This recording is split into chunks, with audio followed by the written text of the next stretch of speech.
कैसे हैं बच्चों?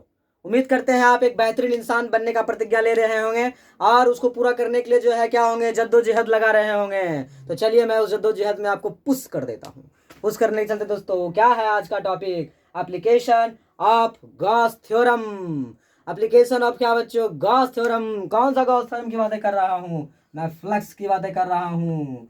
ई डॉट डी ए का क्लोज सरफेस इंटीग्रल लिमिट 0 से a तक क्या हो रहा होता है? Q इन बाय एप्सिलॉन 0 हो रहा होता है बच्चों। इसी का क्या करना है? यूज करना है।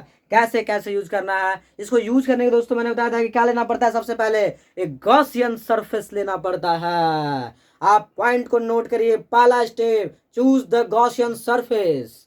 कैसा होगा बच्चों? गॉसियन सरफेस का डिमांड होगा। गॉसियन सरफेस चाहिए होगा। लेकिन गॉसियन सरफेस अलग अलग टाइप्स के बॉडी के लिए आप अलग अलग ले सकते हैं। लेकिन मैं आपको बता दूं कि कहा जाता है अकॉर्डिंग टू गॉस थ्योरम, किसी भी सरफेस के लिए गॉस थ्योरम क्या है? वैलिड है। लेकिन बच्चों आपको कैलकुलेशन में आसानी हो, आपको समझने में आसानी हो और आप इजीली कैलकुलेट कर जाएं, इसलिए कुछ फंडामेंटल्स जो है रूल दिए गए हैं कि आप इस तरह के सरफेस के लिए आप क्या करेंगे, गॉस थ्योरम एक पार्टिकुलरली एक टाइप्स ऑफ गॉस सरफेस यदि चुनेंगे तो आपके लिए क्या हो जाएगा? बहुत ही आसान हो जाएगा। तो क्या क्लासिफिकेशन दिए गए हैं गॉसियन सरफेस का और किस टाइप के बॉडी के लिए आप कौन सा गॉसियन सरफेस चुनेंगे, उसका एक ब्रीफ में मैं आपको क्या दे रहा हूँ, इंट्रोडक्शन देने जा रहा हूँ। जैसे बच्चों एक गॉसियन सरफेस हम लोग ले रहे होते हैं सिलेंड्रिकल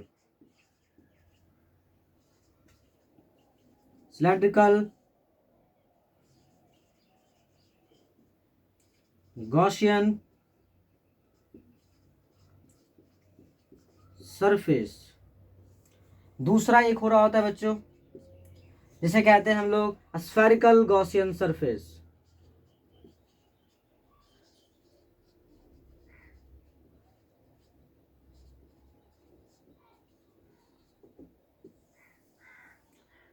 देखते हैं कि किस तरह के बॉडी में कौन सा गॉसियन सरफेस को चुन रहे होते हैं। जैसे सिलेंड्रिकल गॉसियन सरफेस आपके बच्चों किस में? 1D बॉडी में काम करेंगे।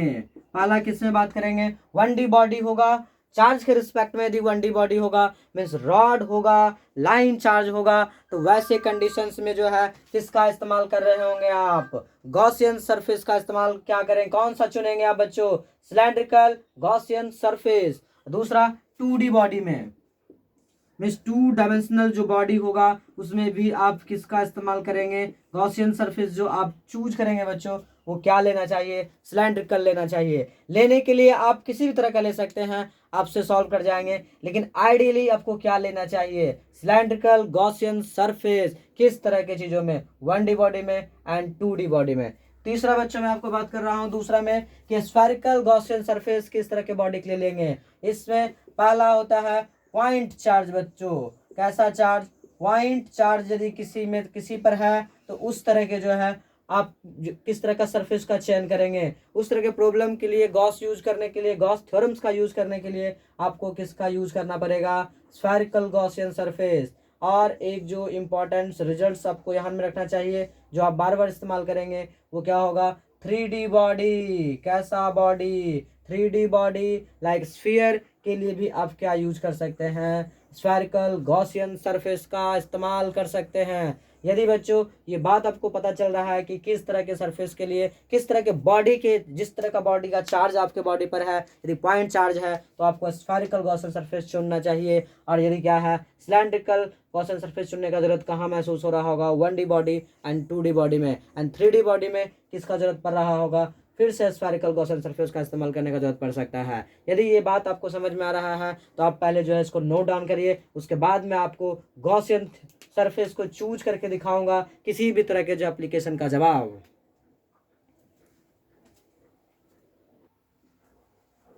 बच्चों आप समझ चुके हैं कि जो है कि किस तरह के सरफेस का और किस तरह के बॉडी के लिए जो है कैसा गॉसियन सरफेस चुनना है। तो हम लोग जो है सीधा सफर करते हैं क्या? यूज ऑफ क्या? गॉस थ्योरम पे, means application of Gauss theorem पे। सबसे पहला जो है एप्लीकेशन ऑफ गॉस थ्योरम हम लोग ले जा रहे हैं, electric field intensity due two point charge. Electric field intensity due two point charge at using क्या होगा बच्चों, Gaussian theorem, Gauss theorem. Miss मैंने बोलना चाह रहा हूँ इलेक्ट्रिक फील्ड इंटेंसिटी निकालना है किसको यूज करके, गॉस थ्योरम को, लेकिन किस चार्ज के लिए, पॉइंट चार्ज के लिए। कैसे चार्ज के लिए, पॉइंट चार्ज के लिए। तो चलिए लेट स्टार्ट करते हैं हम लोग। क्या है एक बच्चों, पॉइंट चार्ज है। क्या है, पॉइंट चार्ज। अब इसके वजह से मुझे क्या चाहिए, आर डिस्टेंस दूर, आर डिस्टेंस दूर जो है बच्चों, यहाँ पर इलेक्ट्रिक फील्ड इंटेंसिटी चाहिए एंड फोर्स से पूछा जा सकता है बच्चों। इसी तरह से आपसे पूछ सकता है प्रूव द क्या, prove the Coulomb's law use क्या, यूजिंग गॉस थ्योरम। मीन्स आपसे पूछा जाता है प्रूव करो किस थ्योरम को यूज करके, गॉस थ्योरम को यूज करके। कौन सा थ्योरम, कौन सा लॉ, कूलॉम का लॉ। कैसा लॉ, कूलॉम का लॉ। तो ऐसे कंडीशन में क्या करेंगे आप, क्या करेंगे, क्यू चार्ज है कितना डिस्टेंस पे, आर डिस्टेंस पे, तो जिस पॉइंट पूछा जाएगा वहां पे आपको क्या लेना है, गॉसियन थ्योरम। तो बताओ बच्चों कौन सा सोर्स ऑफ चार्ज है, पॉइंट सोर्स ऑफ चार्ज है, तो कैसा गॉसियन सरफेस चुनते हैं, मैंने अभी भी बताया आपको। बताओ जल्दी से, क्या करते हैं, स्फेरिकल। तो चलो हम लोगों ने क्या ले लिया, एक स्फेरिकल गॉसियन सरफेस ले लिया। बताओ स्फेरिकल गॉसियन सरफेस लेने के बाद क्या इस छोटा सा यहाँ पर एरिया होगा, बिल्कुल इसका एरिया वेक्टर किधर होगा बच्चों, इस तरफ होगा, radially outward, radially outward. Finally दोस्तों क्या होगा, यहाँ पर इलेक्ट्रिक फील्ड इंटेंसिटी रेडियली ही होगा, क्या होगा, ई होगा। तो बोलिए थीटा कितना बन रहा होगा, 0 बन रहा होगा। अब बताइए बच्चों क्या करते हैं, गॉस थ्योरम को यूज करना है। तो चलिए बिना देर किए हम लोग क्या यूज करते हैं, गॉस थ्योरम को। क्या कहता है, चिल्ला चिल्ला के, आपसे चिल्ला चिल्ला के गॉस थ्योरम क्या कह रहा होता है, ई डॉट डी ए का close surface integral is equal to Q in by epsilon 0। तो चलिए देखते हैं क्या बातें हैं। क्या यूज कर दूं, डायरेक्ट यूज कर दिया मैंने दोस्तों। चलिए क्या है Gauss theorem, E dot D A का close surface integral equal to Q enclose upon Q naught, यही ना है।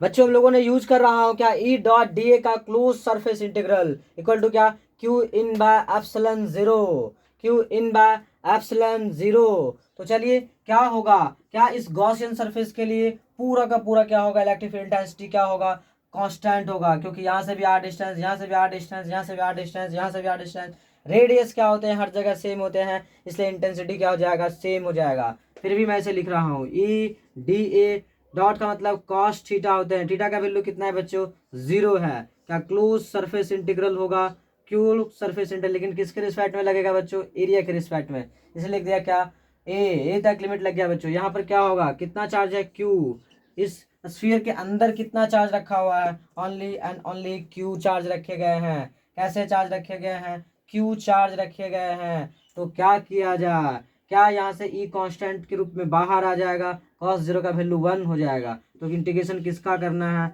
ओनली डी ए का 0 से ए तक। यहाँ पे बताओ क्या होगा, Q by epsilon 0, Q by epsilon 0।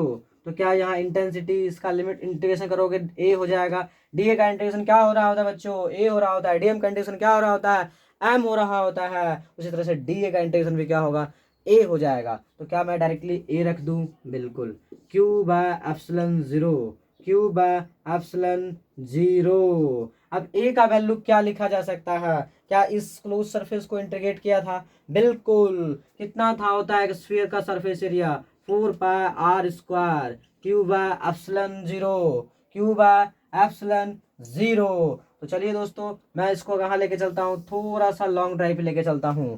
कैसे ड्राइव पर, लॉन्ग ड्राइव पर। तो लॉन्ग ड्राइव पे क्या होगा बच्चों, ई का मान, या यहाँ पे भी कैलकुलेट कर सकते हैं, कितना होगा ई का वैल्यू, क्या Q divided by 4 pi epsilon naught R square होंगे, क्यू बाय। चलिए दोस्तों मैं लेके चलता हूँ, कहाँ पे आपको दिख नहीं रहा होगा, यहाँ पे मैं जानता हूँ, बोर्ड नीचे, यहाँ से बोर्ड ही खत्म हो जा रहा है। तो क्या होगा ई का वैल्यू, क्या ये डिनोमिनेटर में आ जाएगा, बिल्कुल। तो Q by 4 pi epsilon naught R square,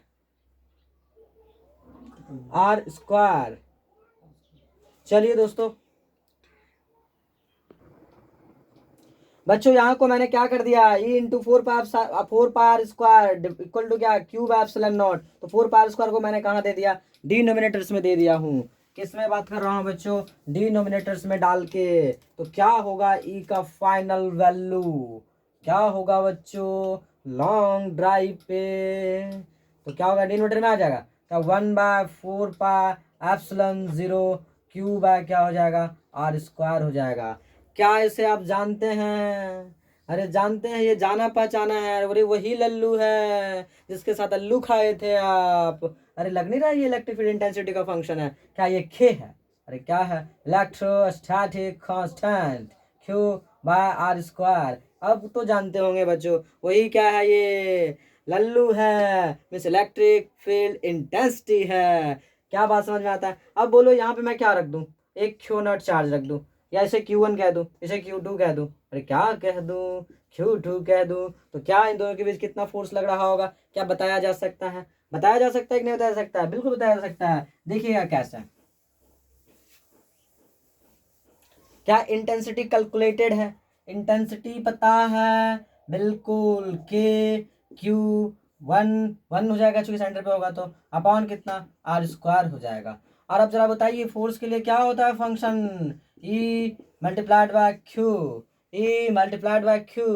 तो क्या होगा, इलेक्ट्रोस्टैटिक कोलम्बियन फोर्स, ई का वैल्यू के Q1 divided by R square multiplied by Q2। इसलिए जो है एक्चुअली बच्चों, इलेक्ट्रोस्टैटिक फोर्स जो होगा वो क्या होगा, के Q1 Q2 divided by R square, divided by R square. इसे एक इंपॉर्टेंट टर्मिनोलॉजी में भी लिखा जा सकता है, 1/4 pi epsilon 0 Q1 into Q2 divided bye क्या होगा, आर स्क्वायर। बच्चों आपने क्या देखा कि हमने क्या किया, गॉस थ्योरम को यूज करके सबसे पहले क्या निकाल दिया, इलेक्ट्रिक फील्ड इंटेंसिटी कैलकुलेट किया। और जब हमारा इलेक्ट्रिक फील्ड इंटेंसिटी कैलकुलेट हो गया तो हमने क्या कर दिया, उसको 4 से मल्टीप्लाई करके उस पॉइंट पर लगने वाला फोर्स का कैलकुलेशन कर लिया। इस तरीके से हम लोगों ने क्या किया, एप्लीकेशन ऑफ गॉस थ्योरम का पहला यूज मैंने किया। कुलॉम्स लॉ का प्रूफ भी मैंने आपको दिखा दिया यूजिंग गॉस थ्योरम। दूसरा, पॉइंट चार्ज की वजह से इलेक्ट्रिक फील्ड इंटेंसिटी आप कैलकुलेट कैसे करेंगे, उसका भी हम लोगों ने क्या किया, कैलकुलेशंस किया। उसका वैल्यू कितना आया, के क्यू अपॉन आर स्क्वायर। यदि आप रियल मायने में समझने की कोशिश करिएगा तो कुलॉम लॉ का जो पिता है वो कौन है, गॉस थ्योरम है। मीन्स कुलॉम लॉ का जो उत्पत्ति हुई है वो कहाँ से हुई है, गॉस थ्योरम से हुई है। आप अच्छी किताब पढ़ेंगे, अच्छी किताब यदि आप क्या करेंगे बच्चों, पढ़ेंगे, तो आपको पता चलेगा कि कुलॉम लॉ के जो पितामह हैं वो कौन है, गॉस थ्योरम है। पहले गॉस थ्योरम आया बच्चों, उसलिए उसके बाद क्या आया है, गॉस कुलॉम लॉ आए हैं। लेकिन मैं उल्टा पढ़ रहा हूँ, तो पहले हम मुझे कुलॉम लॉ पढ़ाया जा रहा होता है, उसके बाद ही क्या पढ़ाया जा रहा होता है, गॉस लॉ पढ़ाया जा रहे होते हैं। तो बच्चों आपको मैं दूसरा एप्लीकेशन बताने जा रहा हूँ, किसका, electric field intensity due to finite rod. लेकिन इसके पहले बच्चों आप स्क्रीन को पॉज करिए और क्या करिए, वीडियो को बढ़िया से नोट डाउन करिए इस बोर्ड पे जो भी लिखा हुआ है, क्योंकि बहुत सारे डाटा जो है यहाँ पर आपके काम के हैं। तब तक जो है आप इसको नोट डाउन करिए।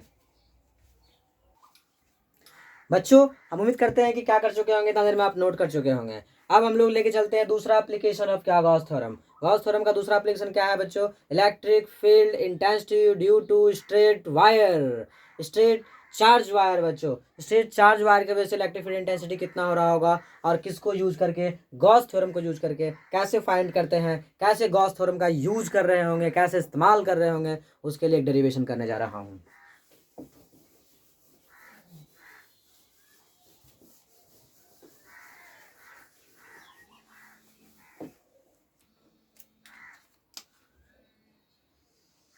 ये क्या है बच्चों, एक चार्ज जो है स्ट्रेट वायर है, एक चार्ज स्ट्रेट वायर है। इस पर charge density lambda coulomb per metre है, लैम्डा कूलम पर मीटर है। अब क्या कर रहा हूँ बच्चों कि यहाँ से आर डिस्टेंस पर मुझे क्या चाहिए, इलेक्ट्रिक फील्ड इंटेंसिटी चाहिए। तो आपको क्या करना होगा, सबसे पहला स्टेप, चूज गॉसियन सरफेस या आइडेंटिफाई द बॉडी। ये कौन सा बॉडी है, 1D है, 2D है या 3D है। आपका जवाब होगा 1D, क्योंकि इसमें केवल और केवल क्या है, लेंथ पर चार्ज स्टोर्ड है। तो आपको क्या करना चाहिए, 1D बॉडी के लिए कैसा गॉसियन सरफेस चुनना चाहिए, मैंने आपको बताया हूँ कैसा गॉसियन सरफेस चुनना चाहिए। वो गॉसियन सरफेस का नाम बताओ। सिलेंड्रिकल। क्या चुनना चाहिए? सिलेंड्रिकल। अरे क्या चुनना चाहिए? सिलेंड्रिकल चुनना चाहिए। तो चलिए हम लोग चुनते हैं सिलेंड्रिकल गॉसियन सरफेस।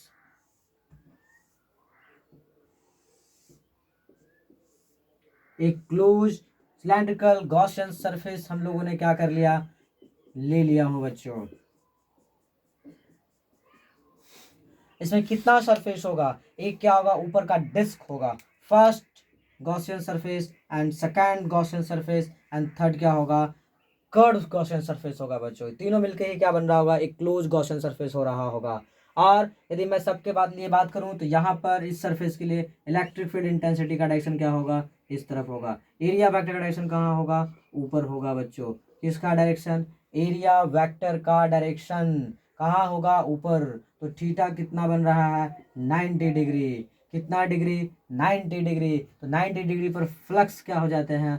जीरो हो जाते हैं। सिमिलर यहाँ पर भी इलेक्ट्रिक फील्ड का डायरेक्शन राइट डायरेक्शन में, एरिया वेक्टर का डायरेक्शन डाउनवर्ड।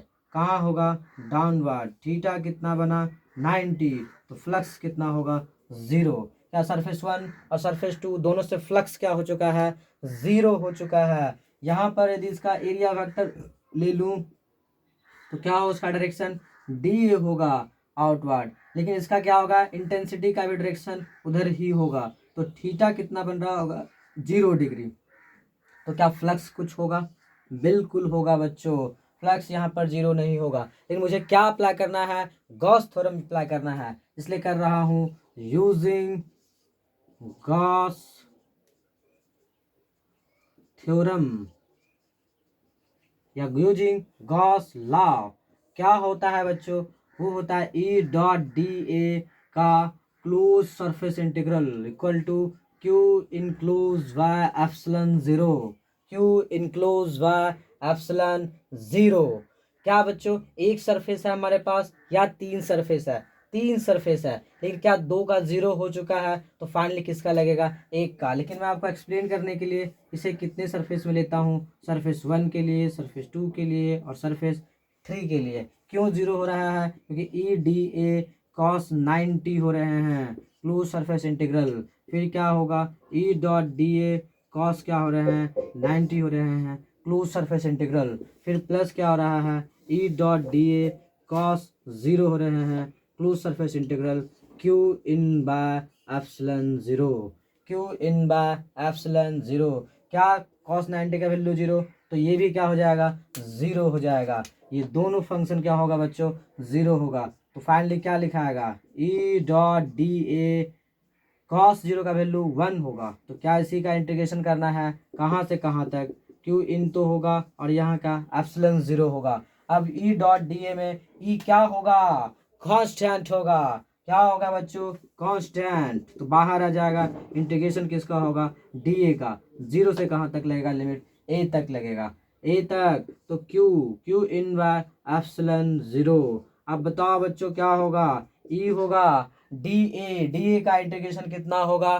डी ए का इंटीग्रेशन कितना होगा?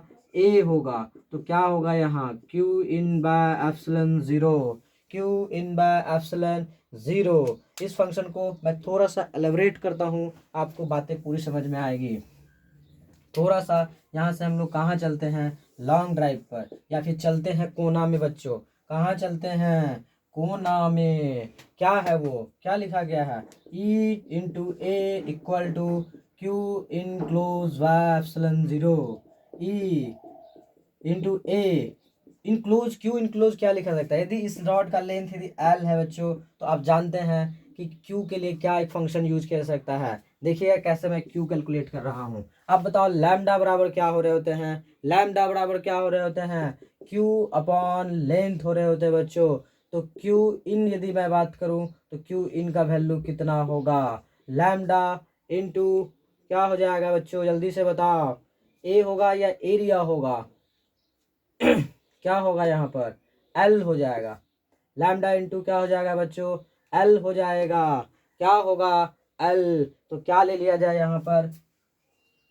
Lambda into L by epsilon zero. लेकिन आप जरा थिंक करो, एरिया किसका एरिया लोगे? क्या ये तीसरे सरफेस के लिए था? तीसरा सरफेस क्या कर्व सरफेस था? तो कर्व सरफेस के लिए curve surface of the sphere क्या हो रहा होता है सिलेंडर बच्चों? 2πr एच हो रहे होते हैं, बट एच इस केस में कितना होगा? एल के बराबर होगा। तो lambda L epsilon zero, L L cancel हो जाएगा, इसलिए ई का फंक्शन कितना आएगा? जल्दी से बोलो, lambda by 2π epsilon naught R होगा। 2π क्या हो गया? Lambda upon 2π epsilon naught R हो गया बच्चों। ये फंक्शन आपको याद होना चाहिए बच्चों। Electric field intensity due to rod using Gauss theorem हो या कैसे भी आप निकाल रहे होंगे, तो इतना ही आ रहे थे।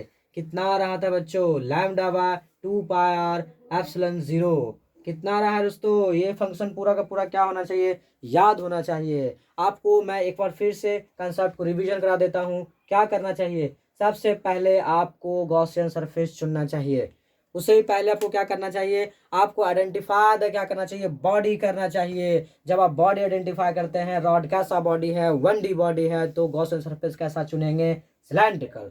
कैसा चुनेंगे बच्चों? सिलेंड्रिकल। जैसे वो सिलेंड्रिकल सरफेस आप चुन पाते हैं, तो दूसरा क्या करते हैं? आप सरफेस बनाते हैं। फिर क्या करते हैं? आप अलग अलग सरफेसेस पर गॉस थ्योरम को अप्लाई करते हैं, मीन्स एरिया वेक्टर डिसाइड करते हैं। क्या डिसाइड करते हैं? एरिया वेक्टर का डिसीजन लेते हैं और एरिया वेक्टर इंटेंसिटी के बीच एंगल देखते हैं। तो देखिए यहाँ पर भी 90 है, यहाँ पे भी 90 है, और डॉट प्रोडक्ट है बच्चों यहाँ पर कॉस का, तो जीरो हो गया, जीरो हो गया, बचा कर्व सरफेस एरिया से। इसलिए फिर मैंने पूरे को क्या किया? एक्सप्लेन किया। एक ही सरफेस से केवल क्या बच रहा था? फ्लक्स बच रहा था। और जब मैंने इसको क्या किया? सॉल्व आउट किया, तो क्या हो गया? E into A equal to Q in by epsilon zero, epsilon zero. और फाइनली जब कंक्लूड किया तो ई का फंक्शन क्या आ गया? Lambda by 2πr epsilon zero. Important result है बच्चों गॉस थ्योरम का, ये आपको याद होना चाहिए। मैं आपके लिए लेकर रहा हूँ तीसरा एप्लीकेशन ऑफ क्या? Gauss theorem. तब तक आप स्क्रीन को पॉज करिए और क्या करिए? नोट डाउन करिए।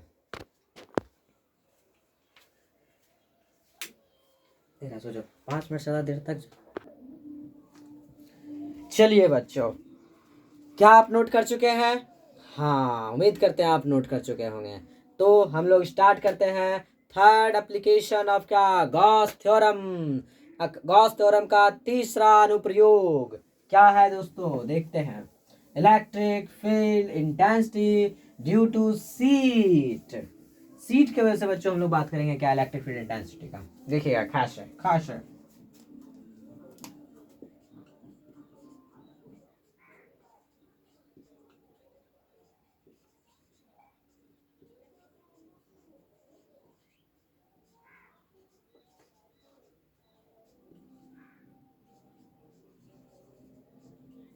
लेकिन बच्चों एक चीज समझिए, सीट जो है दो तरह से बात हो रहे होते हैं।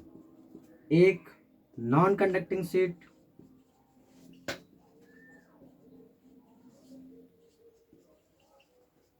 और एक क्या हो रहा होगा? Conducting seat.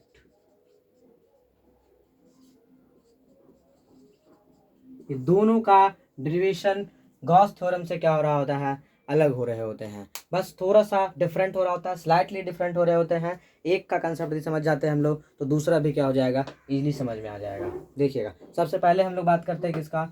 Non conducting seat का। नॉन कंडक्टिंग सीट में क्या हो रहा होगा? हम लोग को सबसे पहले एक नॉन कंडक्टिंग सीट लेना होगा।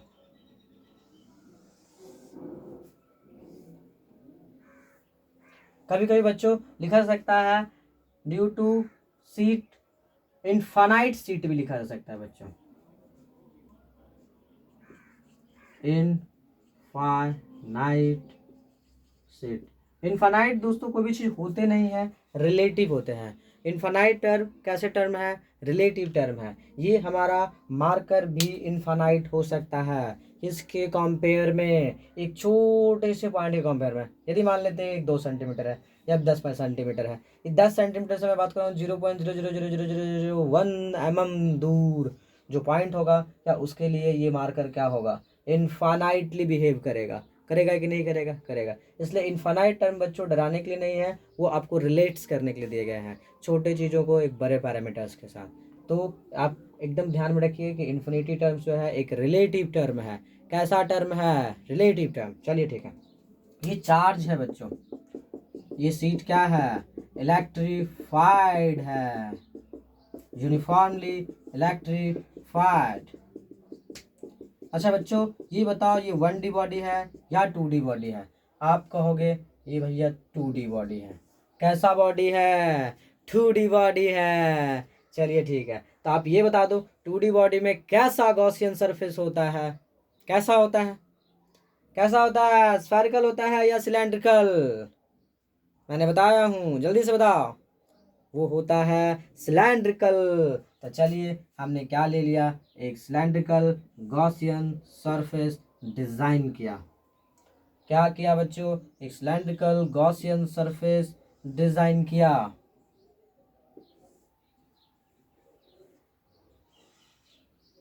क्लोज सिलेंड्रिकल गॉसियन सरफेस ले लिया। जब क्लोज सिलेंड्रिकल गॉसियन सरफेस ले लिया गया है तो क्या होगा, यहाँ पर इलेक्ट्रिक फील्ड का डायरेक्शन कैसे होगा? जब ये सीट है तो क्या इलेक्ट्रिक फील्ड का डायरेक्शन आउटवर्ड होगा? बिल्कुल। इसका या इस सिलेंडर का जो छोटा सा एरिया वेक्टर या जो एरिया वेक्टर्स होगा उसका भी डायरेक्शन क्या होगा? यही होगा। अरे होगा कि नहीं होगा? अरे कहो तो एरिया वेक्टर का डायरेक्शन वही होगा। थीटा कितना बन रहा है दोनों के बीच में? 0 बन रहा होगा। तो क्या सिमिलर यहाँ पे भी बात करूँ? बिल्कुल। इंटेंसिटी क्या होगा बच्चों? एकदम एग्जैक्टली आउटवर्ड होगा। होगा हाँ। इसका एरिया वेक्टर क्या होगा? बाहर होगा। थीटा कितना होगा? 0 होगा। होगा ना? हाँ। लेकिन क्या सिलेंडर में 2 ही सरफेस होते हैं क्या? क्या 2 ही सर्कल केवल होते हैं? ये 2 ही सर्कुलर डिस्क होते हैं क्या? नहीं, एक कर्ड सरफेस एरिया भी होता है। कैसा सरफेस एरिया बच्चों? Curved surface area. तो कर्ड सरफेस एरिया का एरिया वेक्टर कहाँ आएगा? ऊपर आएगा। क्या होगा बच्चों? Area vector. इंटेंसिटी कैसे जा रहा है? आउट रेडियली आउटवर्ड निकल रहा है बच्चों। तो क्या होगा? बाहर की तरफ है तो क्या इंटेंसिटी का डायरेक्शन हो गया। तो थीटा बताओ कितना हो रहा है? 90 डिग्री हो रहा है। अच्छा 90 डिग्री हो रहा है तो इसे मैं कहता हूँ कि सरफेस 1 है, ये सरफेस 2 है और ये फाइनली कर्व सरफेस को मैं क्या कह रहा हूँ? सरफेस 3 है। तो क्या जब आप गॉस थ्योरम को यूज करोगे तो बताओ किसका फ्लक्स 0 हो जाएगा? 90 डिग्री वाला फ्लक्स क्या हो जाएगा? 0 हो जाएगा। तो बच्चों देर नहीं करते हुए हम लोग यूज करते हैं कौन सा थ्योरम? गॉस का थ्योरम।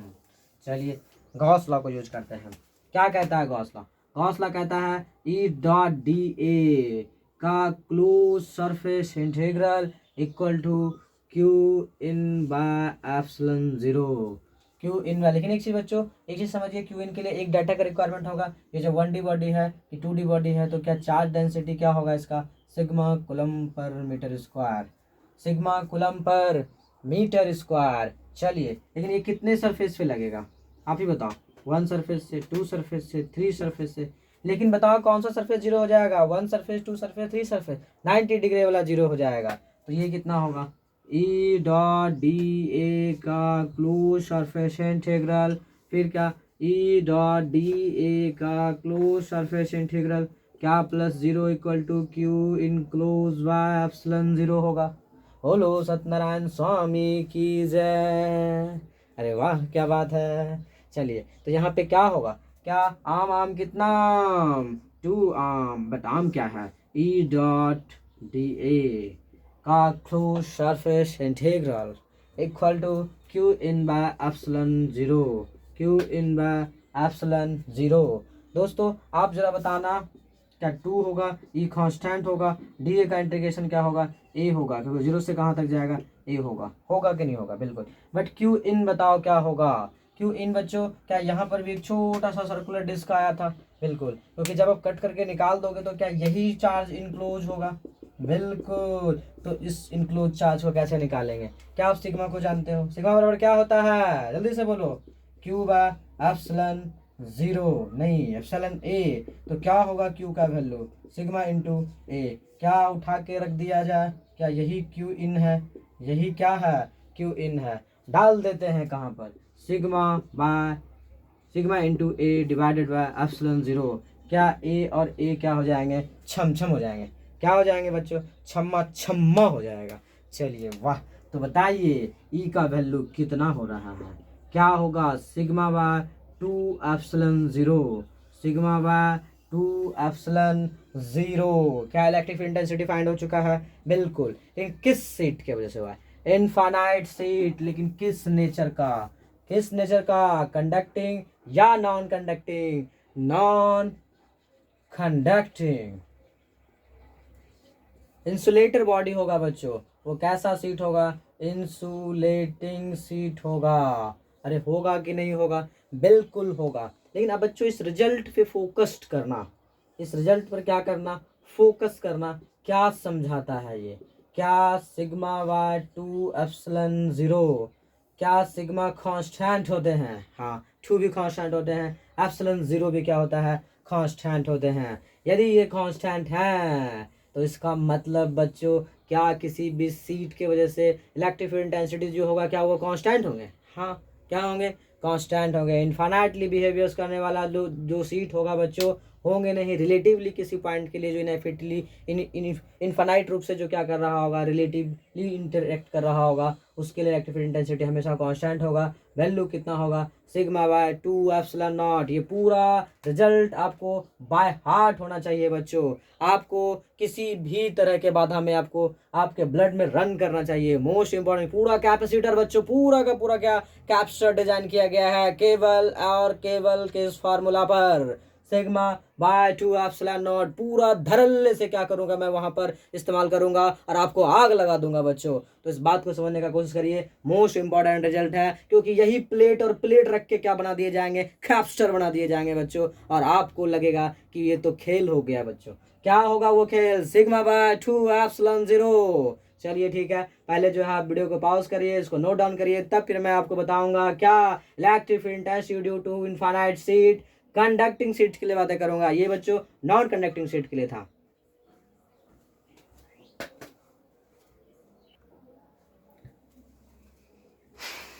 ठीक है को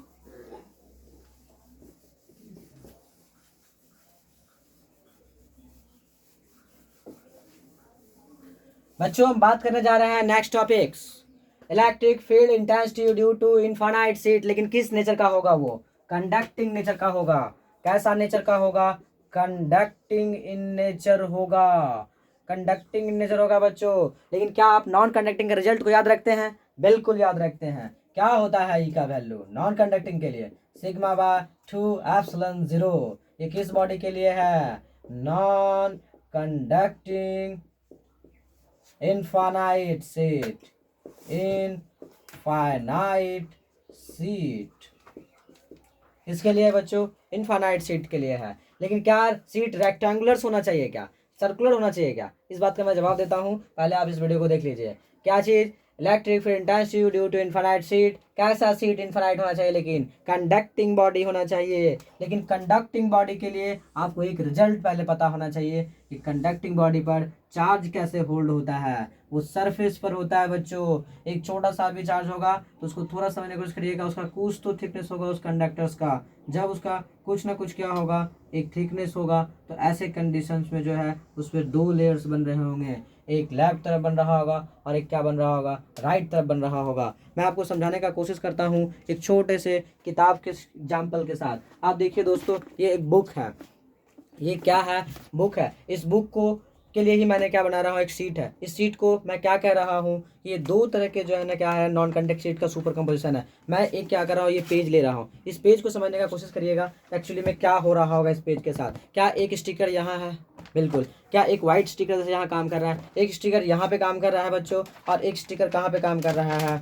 व्हाइट की तरह काम कर रहा है। एक स्टिकर कलर वाला है, एक व्हाइट वाला है। लेकिन जब ये कंडक्टिंग बॉडी का होगा तो चार्ज यहाँ सरफेस पे भी ले लेगा और इसके सरफेस पे लेगा। क्या इसके वॉल्यूम में एक थीन लेयर बच जाएगा जहाँ पर चार्ज नहीं होगा। तो ये सीट किससे से बिहेव कर रहा होगा बच्चों? दो नॉन कंडक्टिंग सीट की तरह क्या कर रहा होगा? बिहेव कर रहा होगा। मीन्स जब आप इलेक्ट्रिक फील्ड इंटेंसिटी इस सीट की वजह से यहाँ पे जब बात करेंगे तो ये कलर वाला भी क्या करेगा?